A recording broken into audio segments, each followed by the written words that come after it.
This is Alpaka's limited run Japan edition element tote in their Blue Axoflux fabric. And candidly, I bought this a little bit as an impulse buy, but I've been really happy with it. It's now my camera bag, and I wanted to run through how I have it laid out and why I'm a big fan of totes in general. Starting from the rear of the bag, you have this luggage pass-through. Then you have this first exterior pocket that actually goes beyond the handles, goes to about here. So it's surprisingly wide. I find it difficult to use myself though, because my hand doesn't fit into it very nicely. So I could see it being useful for, say, an umbrella or something of that nature. You have these two shoulder strap style handles, plenty comfortable. On the far side, you have this clip point. These do not pass through here. You've got this pass-through clip point right there. You have a similar pocket on this side, again, magnetically closing. And then you have this stash pocket up here as well. And typically I'll keep an extra tripod in here, so I've got this mini Ulanzi MT22, but maybe you could keep an external hard drive or similar. All of the interior is this High-Viz orange fabric. I believe that the standard element tote has similar, easy to view, whether it's gray or orange internal fabric. You've got two zippers to make it easy to get in from either direction. Getting into the body of the bag, and I'll open these up in a second, but I've got a couple of gear pouches. I've got my DJI microphone set. This is the Mic 2. I keep my camera pouch, my camera cube in here. It's currently empty, but this is where I'll keep my A7S3.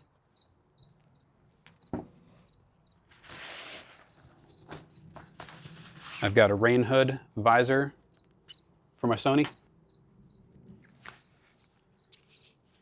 On the Japan edition, there's just this one singular bottle style pocket on the side.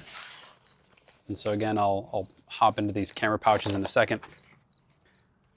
If I understand correctly, in the typical element tote, there's another pocket over here as well. I've got an extra mini tripod chilling down there.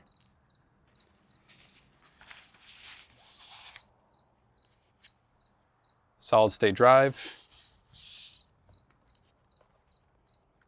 Polar Pro short stash filter. On this side, I have a Anker power bank.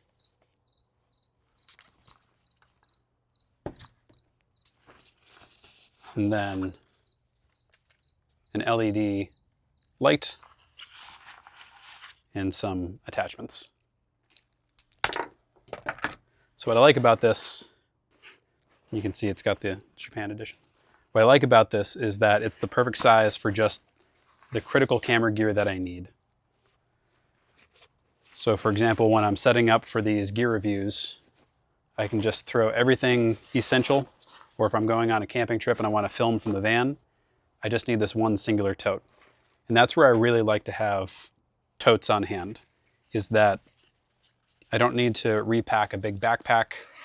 I can have pre-built totes. I can have a beach day tote. I can have, food and cooking tote. This is my camera tote. And then I can grab what I need and position it into the van. Or if I need to unpack it, put it into a suitcase, I just pull down that tote and have everything that I need.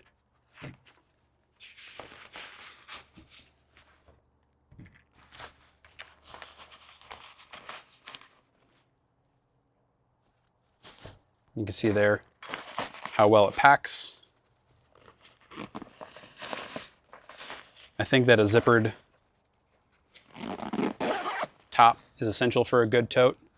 In the van, I have a lot of cubbies that lay flat, and so being able to put a tote in this way makes a big difference. And if it's an open top, then everything just spills out. But now, even though I've laid it on on its side. Everything is exactly where it needed to be. All right, so gear pouches, real quick. This one is my cleaning kit. So I've got a little duster, some Zeiss lens wipes, and a lens pen.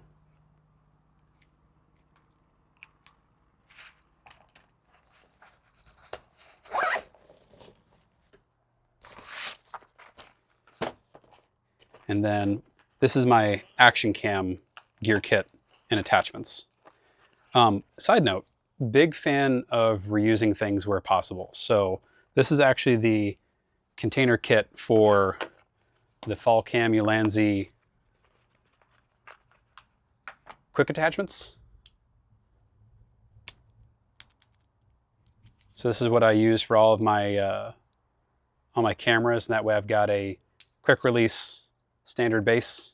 This is actually, I think, the V1 model, the F38 V1, and then the version 2 has a bigger button that I like better. But what's nice is that this is the way it comes in this nice little padded pocket, which is perfect for my action cameras. That way I've got a nice little padded section to keep the lens protected. So I've got both of my DJI Osmo cameras in here, and that is near perfect form factor. And then I have miscellaneous action cam mounts, extra batteries for the Action 5,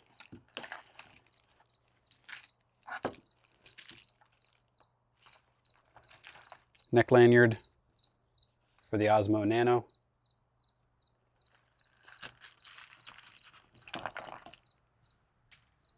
extra wrist strap for when necessary.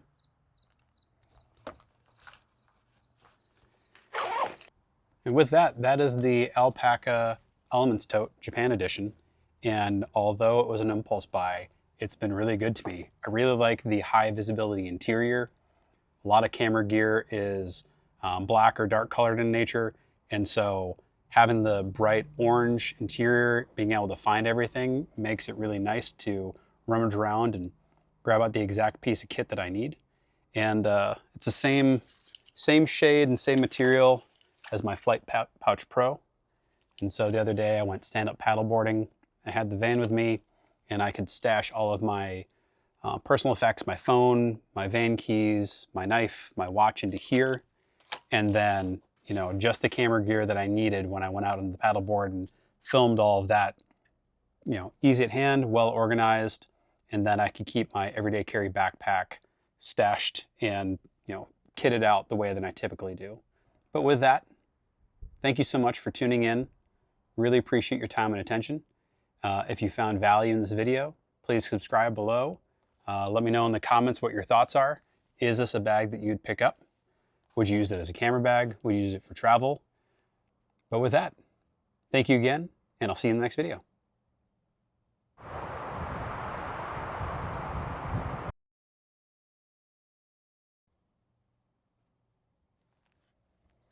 All right, we are recording and we've got sound. Good.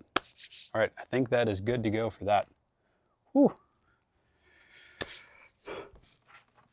It's absurd. It's absurd that it's November 18th and it's 85 degrees. But hey, that's Texas, I guess. But still, it's 85. I have drawers, literal drawers of long sleeves that I brought down when we moved from the Northeast. You know, because I grew up in the Northeast. And I've got literal drawers of long sleeves that just never see the light of day. But anyways, catch you in the next video.